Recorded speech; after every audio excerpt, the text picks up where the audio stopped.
Se l'amore avesse potuto salvarli, sarebbero vissuti per sempre. Ed elaborare un lutto di questo tipo è molto complesso.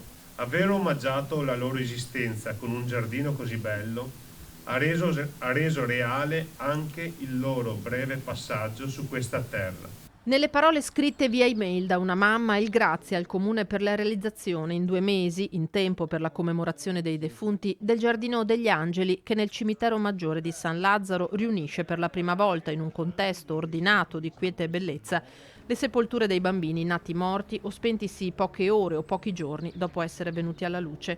E proprio una mamma che ha perduto una bambina 12 anni fa si è rivolta per prima al comune per chiedere questo intervento. C'era qualcosa che mancava, era trascurato, non era degno di questi bambini. Qui contempliamo il dolore ma anche la forza dell'amore.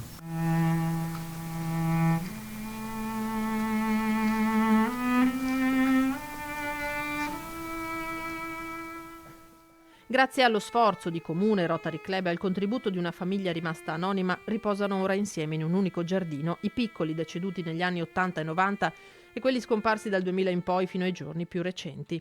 La maggior parte delle volte viene considerato come una morte secondaria e invece è come perdere la persona più importante della tua vita. Non deve mai un genitore sopravvivere a un figlio, secondo me, così piccolo che non hai neanche potuto coccolarlo, crescerlo, è ancora più difficile. In primavera ci saranno dei fiori, dei cromatismi che abbiamo studiato, quindi una esplosione di colori ma anche di profumi, anche di percorsi sensoriali, perché vogliamo che questo luogo riesca, anche se in minima parte, a lenire quel dolore che i propri cari hanno per aver perso i loro bimbi.